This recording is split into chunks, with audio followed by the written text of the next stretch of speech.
Alrighty, now we're talking. A little bit brighter than I was anticipating. Maybe a little bit too bright in spots, but you work with what you can.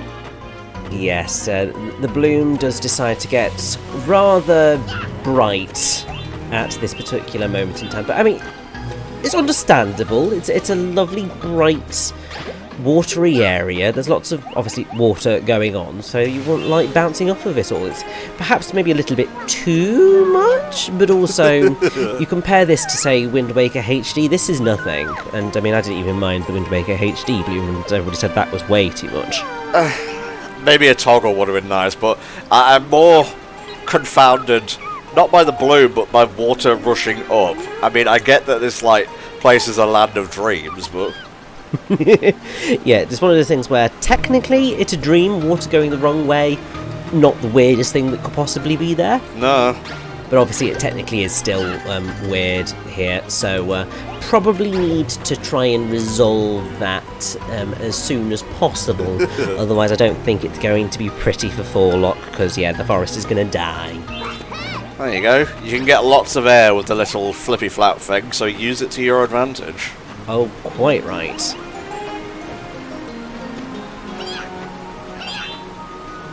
It's one way to get down there. Whatever works, I guess. I think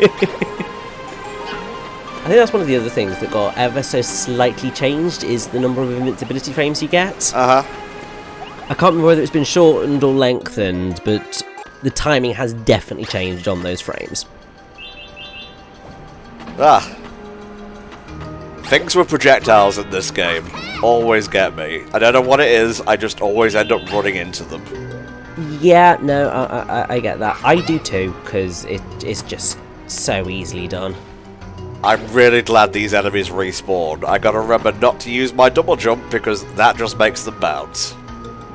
Yes, it is one of the things that you have got to just sort of learn to not do, because you sort of...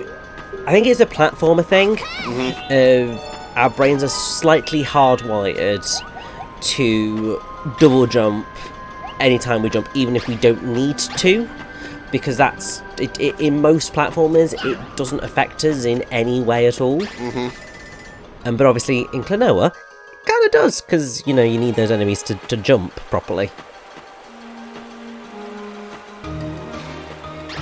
But yes, that little puzzle there did, well, it's hardly a puzzle, but it did show you that you are able to move certain enemies, well, all enemies, through certain gaps, as long as there is enough height so that they can squidge enough and that they can fit through, but not so much that they pop.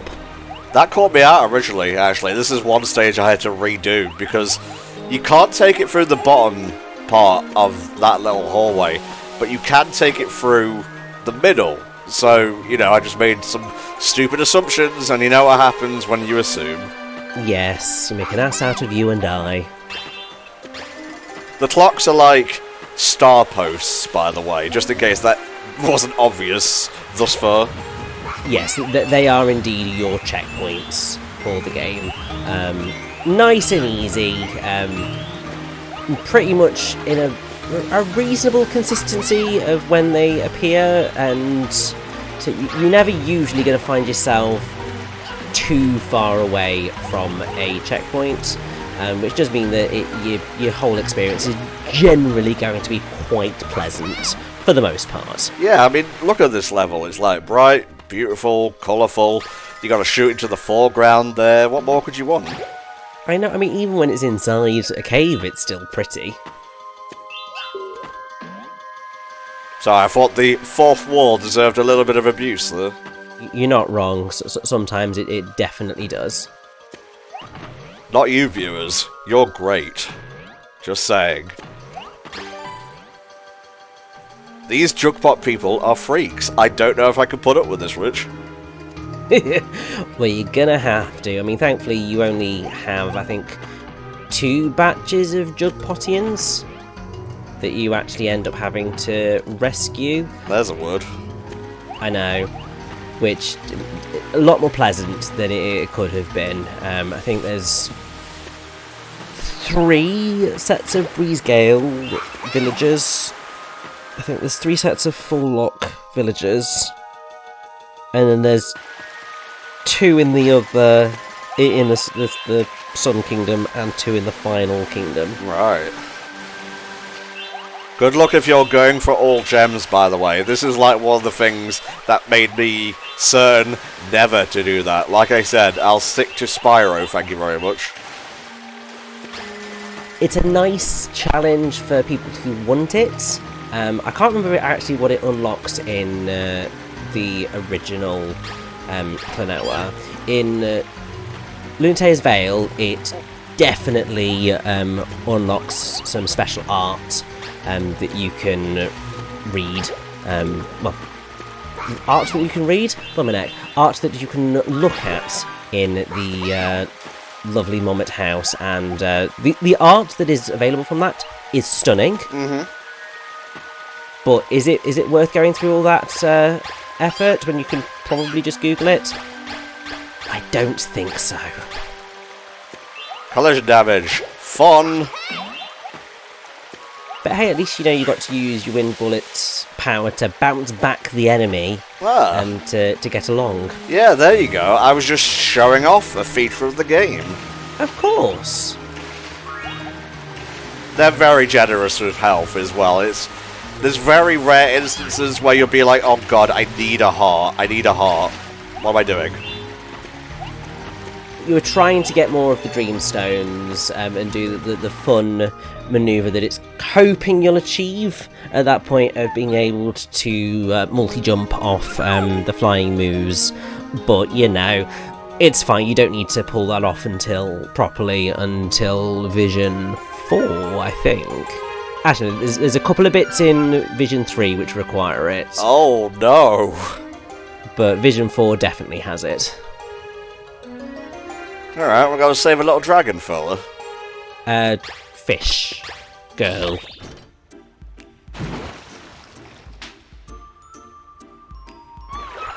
Are you part of the royal family? Why do your denizens look nothing like you? This is, Coral. She's not. I don't think she's part of the royal family. I think she just is friends here, plays here, lives here. That they just sort of exist.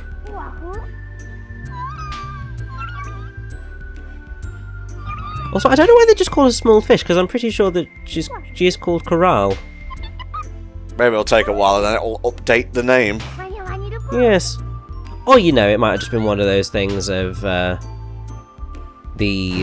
Wii versions changed script, reordered things a little bit. Oh, there it is. There's her name. Yeah, I feel like they did change the script around a little bit.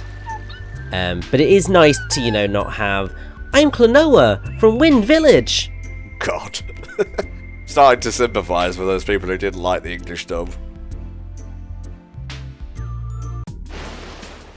Wasn't terrible, but it very much had long time no see from Sonic 06 vibes with how many times, and also, hi, we're Sora, Donald and Goofy. Nope. From Kingdom Hearts. It had very much those vibes. I don't like those vibes, Rich.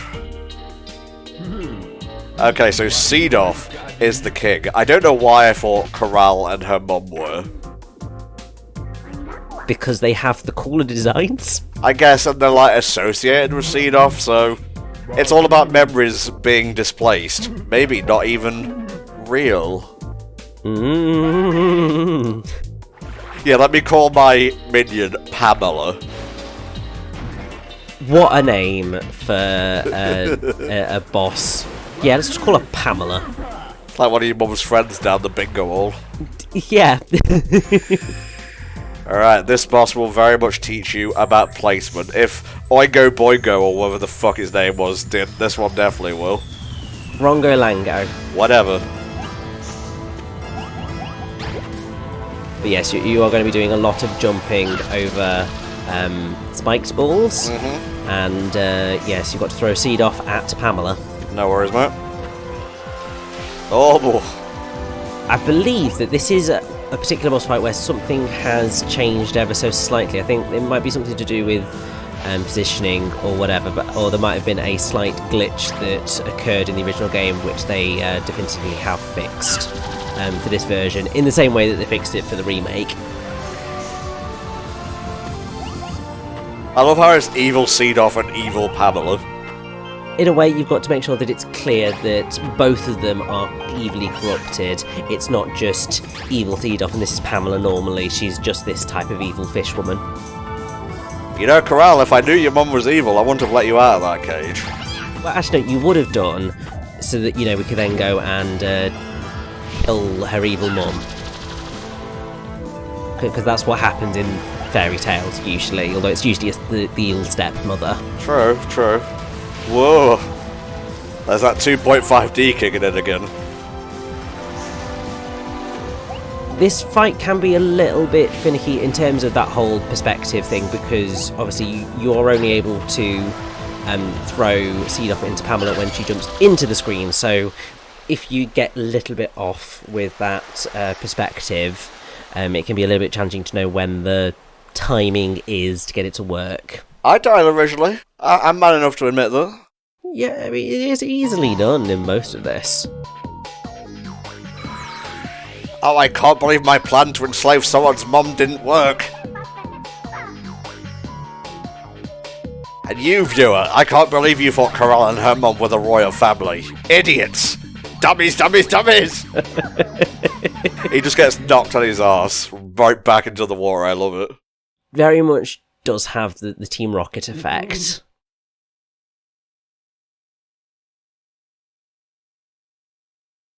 Oh, I'm not evil anymore. I look like a fucking chow. Which then makes you just go, so you look like that, and your eyes look like that, but the rest of the Jugpot people have slightly more normal eyes. What the hell is going on with you, mate? I don't know, dreams that have to make sense. Yeah, it's true. We must save Granny. All grannies everywhere must be protected. Well, except maybe when the evil queen turns into that hag and offers Snow White an apple. Maybe don't save her, but you know. Yeah, no, she can go fall off a cliff.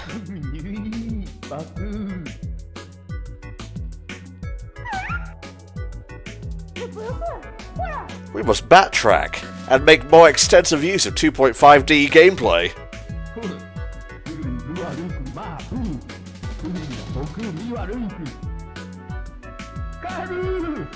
You know, it's a good job that just turning water around brings plants back to life so quickly. Really, you will be surprised by how lush the forest is when we get back there. I know that water can do wonders to plants that are dying, but it can't make them go from withered to luscious green in the span of about 2 seconds. Then again, this is a dream world, so all that sort of logic out the window. Whatever. Alright, Jugpotians. You were lucky today. Maybe I won't be so magnanimous next time I come through. There we go, yeah. Blow those eggs up, kapow. Yes, we need that confetti. And back we go to this place. Forelock. Had to kind of scan my memory bank for that one. See, look at that. It's all green and naturous and whatnot. I know, the magic of magic water. Indeed. Bit redundant, but then again, most of our commentary is, let's be honest. Well, you're talking about most of mine's redundant. Yours is usually fine. That's a compliment. Not sure if I can take that. It's fine, I'm just stockpiling that for when I'm just like, oh, Tom, this gameplay is shocking. It's gonna happen. Don't you worry. I will give you reason to cringe before this is all over. No threats so far. It's all good in the hood. Yeah, first section, pretty nice and simple. Oh, I see you there, you cheeky bastards.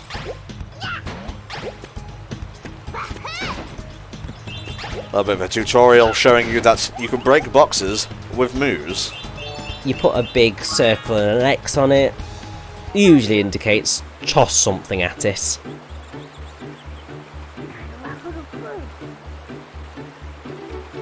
Klonoa, the master of untying a knot, thankfully. Feel like it should be a little bit more difficult considering, you know, he can't actually unclench his fists. But, hey. I think you were telling me something before we started recording here, that they changed the models of the 4 lock-ins. I think so. I think ever so slightly. So they changed them, I think, for the Wii version. I think the winged arms were a little bit more like regular hands, and the sort of feather hair was a little bit more like a regular mohawk. And then they sort of shifted it back, I think, a little bit closer to the original designs. Right.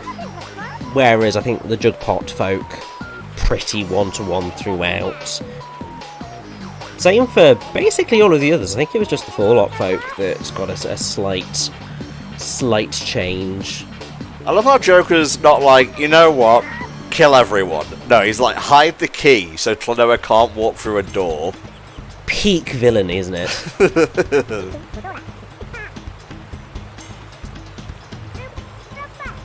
So yeah, we had to come this way. He's not like optional or anything. He's also not one of the villagers, so don't make that mistake. Yes, the villagers will only appear in the little icons that are littered everywhere. Oh, I'm watching you. Yes, it's exactly what we want to see. Spiked balls coming out of some sort of butt. Don't like it. Neither do I.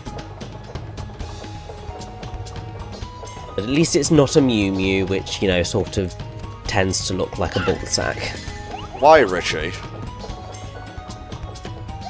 Because sometimes these things need to be said, Tom. Do they? Sometimes they really don't, but, you know. Oh, Richie, the wise and powerful, dispensing idioms and treats through his literary prowess. I don't know where I'm going with this, whatever. I don't either, but, you know, I will take the praise, I think. Alright, so we got a key, and we go back. Didn't really put the A-team behind hiding that one, did you, Joker? I like Joker. I think that he's a great little rival villain. I do think that they did a better job of his character in the Wii version. I think the changed script and actually his English voice actor did a really good job getting that personality across and making him both sinister and humorous and ineffective and all of that. But still think he's good here. Although I will say that I do think that Klonoa 2 has the better rival villain character in Learina, but to be fair, Learina has a lot more of a narrative arc than Joker does. Klonoa 1 is very much that simple, kid-friendly plot. Klonoa 2 is that slightly more mature platformer approach. I suppose in a way you kind of look at it as a bit like the difference between Kingdom Hearts 1 and Kingdom Hearts 2. I wouldn't even say that, because like even KH1 has a slightly deep plot. It's more in the sense of Kingdom Hearts 1 is obviously feels a bit more kid-friendly, and then you get to Kingdom Hearts 2 and it is much more teenagery and goes into different areas. That it all works in the same span, but there's that sort of evolution of maturity, I suppose, in a way. Fair enough. Well, I can't remember what's in that box, but you probably wanted. Ah, it's a key for me and thee. So you did want what was in that box, otherwise we wouldn't have been able to progress. Indeedy so. Also, I'm sorry about constantly running into the armored guys. I just have a predilection for it, I guess. But basically, me as well. It's just like I just run into anything. Even in real life. It makes scheduling these commentary events kind of tedious. Yeah, because, you know, I just run into the commentary as well. Good. Top tier, Rich. Top tier. You see, this is why I'm here for factoids and, you know, deep philosophical conversations, not for humour.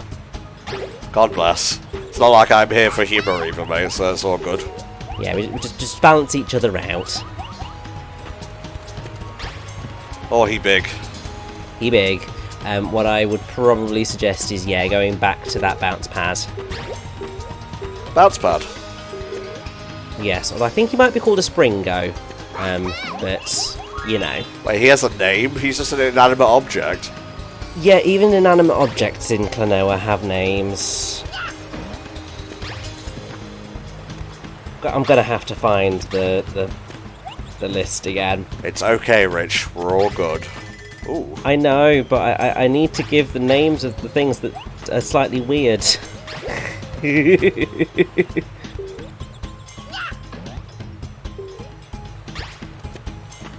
Come to me.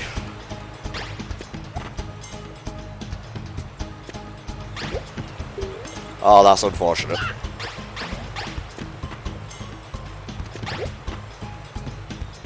Very cool. Hey! As long as it's a villager, I don't mind going out of my way. Any other reason, no thank you. Pretty fair.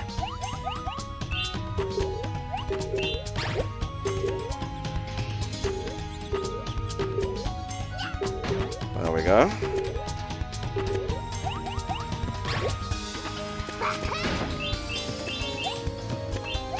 And thank God they give you moves here for this. Really? Good, Tom. An infinite supply of moves and you go ahead and waste them.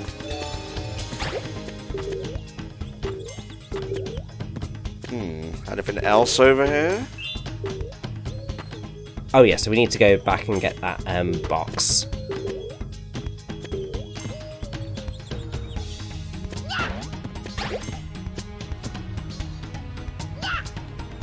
Good. Well, if you just sort of run and, you know, jump over the side, you'll be fine. Dum-de-dum-de-dum. Oh yeah, there's a separate path here. I completely blanked on that. All good.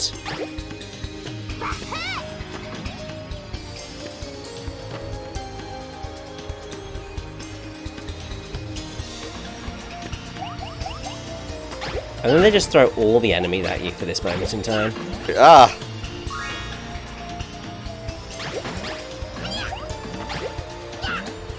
This works great for my OCD. Having to deal with multiple targets. Right, so we got the key, so we head back. Jobs are good. Yes. Now we can go through the door. Still missing one villager, though. Yes, I believe they are in the next section. It's definitely the next level I'm thinking of. With, I remember one of these in the second game. Oh yes, I mean there might be one somewhere down here, so we're just keep an eye out. But yes, it definitely is the next level that I believe that you're thinking of, where basically we're going to be able to walk around the entire circumference of the tree, which is going to be quite fun. But it can be a little bit confusing if you don't know where you're going. Not so confusing that, you know, you'll be lost forever, but enough to throw you off a little bit. Oh, that was wacky.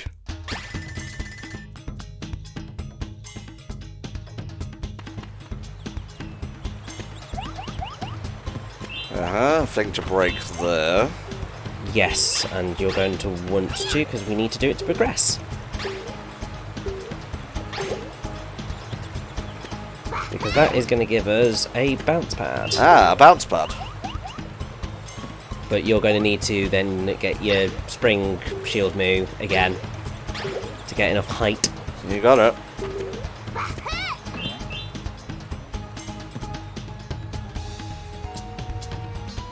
So yeah, you want to go on that and keep going forward?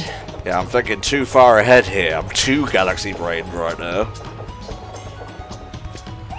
Now, the thing that you can do here is you're going to have to throw at the armoured moo, and then you'll need to hit the switch. But if you are aiming for, you know, that wonderful, wonderful goal of all of the Dreamstones, then basically what you have to do here is get your timing just right so that you hit the switch, but not the moo, because then when you get on the gondola, you can then go and destroy him when you're actually right next to him, and then, you know, you can get all of the Dreamstones. If you hit him before then you are going to just miss out on all of that goodness. Hey, there we go. And it's a good job that, you know, you can destroy those by exploding just at the side as well. That's a quality of life feature. Mm-hmm.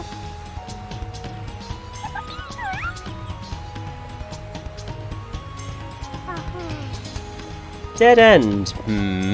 I mean, sounds like the end of a level to me. Yeah, sorry, we haven't finished building the level yet, so can you just wait there for a sec?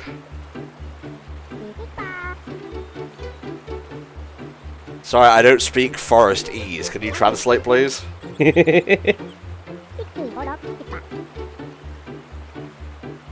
I'd be very intrigued as to see how a third Klonoa game would work, considering the current climate of how video games are these days. Because obviously we're pushing more and constantly towards that sort of more open world experience. Franchises that have stayed 2D for a very long time have started exploring 3D. And I don't know how Klonoa would work with that. I mean, Kirby's only just gone 3D. I mean, part of me is just like, to be honest, stay 2.5D Klonoa, this is where you shine. And really, I just want another story in the Klonoa universe. You don't actually need to do a whole lot of amping up the gameplay. It's already good enough. Just give us slightly few more quality of life features, some great levels, and I'll be happy. Yeah, there you go. Also, you know, the story's got to be good as well. If the story's crap, then I will cry for the rest of my life, but...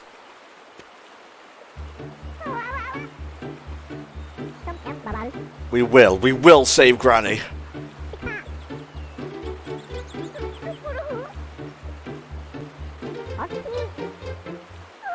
Whoa, okay, yeah. Maybe I should have listened to that advice. Although Waihu is just like, I need to hang on. Hippo, you float anyway. I guess I'm bound by the gravity of any given platform that moves. Very cool. Not quite done with Forlock yet. We still have to rescue Granny.